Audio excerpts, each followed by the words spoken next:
নির্বাচনে ইঞ্জিনিয়ারিং করে জামাতকে ঠুকে দিয়েছে। জামাত একটা সত্যবাদী দল, গাউস কুতুব ওলি আল্লাহদের দল। যুক্তরাষ্ট্রের সঙ্গে যে বাণিজ্য চুক্তিটি হয়েছে বাংলাদেশের, এই বাণিজ্য চুক্তি করার আগে এ বিষয়ে দুটি রাজনৈতিক দল বিএনপি এবং জামাতের সাথে জামাত থেকে সম্মতি আসার কথা বলেছেন পররাষ্ট্রমন্ত্রী খলিলুর রহমান। আপনি আপনার ফেসবুক অ্যাকাউন্টে এরকম একটা স্ট্যাটাস শেয়ার করেছেন যেখানে এই বিষয়টি উল্লেখ ছিল। অন্যদিকে জামাতের আমির আজ তার ভেরিফাইড ফেসবুক পেজ থেকে বলেছে যে তারা চুক্তি সম্পর্কে কিছুই জানেন না। এই বিষয়ে আপনি কাকে বিশ্বাস করবেন, জামাতের আমিরকে নাকি জনাব খলিলকে? না, প্রথমত জামাতের আমিরকে বিশ্বাস করা উচিত। তার দাড়ি আছে, টুপি আছে, চেহারা সুরত খলিল সাহেবের চেয়ে ভালো, ধর্মকর্ম করে, নামাজ কালাম পড়ে। আমাদের দেশে শতকরা 90% মুসলিম।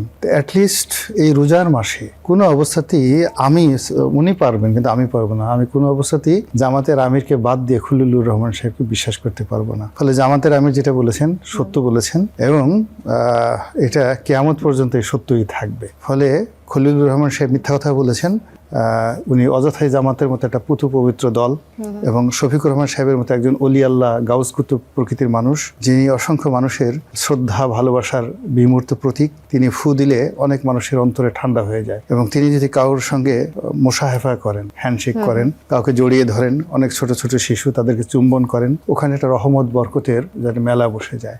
তো কাজেই এরকম একজন জিন্দা অলি, তিনি কি বিপদে পড়েছেন আপনি চিন্তা করেন। যে খলিলুর রহমান সাহেব এমনি একটা ঝামেলার মানুষ। উনি কোথা থেকে উড়ে আসছেন, আমেরিকা থেকে এসে কোথা থেকে এসে হঠাৎ করে ডক্টর মোহাম্মদ ইউনূসের সঙ্গে জুড়ে গেছেন। তারপরে আসলেন কি যেন হাই প্রোফাইল একটা কি অদ্ভুত একটা নাম নিয়ে, রোহিঙ্গা বিষয়ক শরণার্থী হাই রিপ্রেজেন্টেটিভ। এরকম কথা আমার বাপেও শুনে নাই, আমিও শুনি নাই। এবং তুষার ভাইয়ের আব্বা আছেন, খুব সিনিয়র মানুষ, আমার টকশো দেখেন, সম্ভবত তিনিও জীবনে কখনো শুনেন নাই।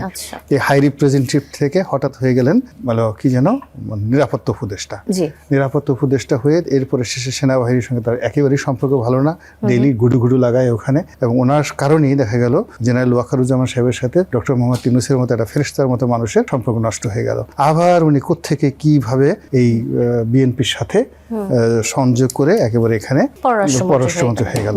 এখন উনি পুরো অনেক মানুষের চরিত্র হরণ করছেন। এর মাঝে আমরা আরেকটা জিনিস দেখলাম যে জামাত আসলে চুক্তির পরে কোনো বিরোধিতা করেনি, এমনটাই দেখেছি। এই বিষয়ে কিছু বলতে চান কিনা? জামাত বিরোধিতা করবে কেন? জামাত তো জানিই না।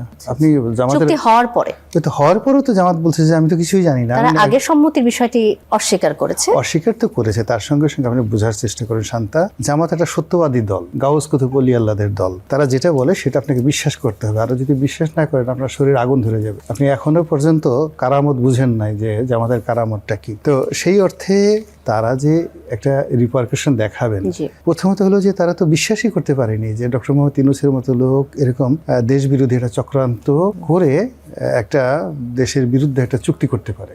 দুই নম্বর হলো যে তারা শুনছেন, এলোমেলো শুনছেন। শোনার পরে যেহেতু তারা সরকারের one of the major part, Khalilur Rahman সাহেবের সাথে তাদের সম্পর্ক হয়তো খারাপ ছিল বা রেজওয়ানার সঙ্গে তাদের সম্পর্ক খারাপ ছিল, কিন্তু ডক্টর ইউনূসের সঙ্গে তো তাদের সম্পর্ক ভালো ছিল। এবং 17 মাস ধরে মূলত সারা বাংলাদেশ চালিয়েছে জামাত। এটাই হলো বাস্তবতা। তো সেই বাস্তবতার মধ্যে আমিরে জামাত তিনি বলছেন যে তিনি এই চুক্তি সম্পর্কে কিছুই জানেন এবং রাজনৈতিক অঙ্গনের দুই বিশেষ ব্যক্তি দুই ধরনের কথা বলছেন।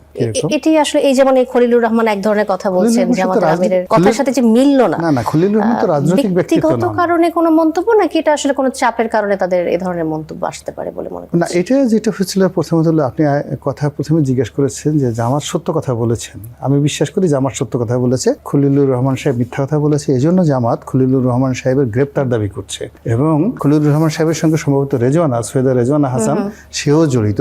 এবং জামাত মনে করে যে সৈয়দা রেজওয়ানা হাসান এবং খলিলুর রহমান এই দুজনে মিলে নির্বাচনে ইঞ্জিনিয়ারিং করে জামাতকে ঠুকে দিয়েছে। ফলে আজকে যেখানে জামাতের আমির হবেন বাংলাদেশের আমিরুল মুমিনিন এবং তিনি হবেন বাংলাদেশের প্রধানমন্ত্রী, আর তার চোখের সামনে জনাব তারেক রহমান সাহেব প্রধানমন্ত্রী হিসেবে হেঁটে বেড়াচ্ছেন, ঘুরে বেড়াচ্ছেন, এটা কি যে কষ্ট আপনারা বুঝতে পারবেন না। মমতাজের সেই গানের মতো বুকটা ফাইটটা যায় আর কি, এরকম অবস্থার মধ্যে তারা পড়ে গেছে। রনি, আমি আবারও আসবো আপনার কাছে।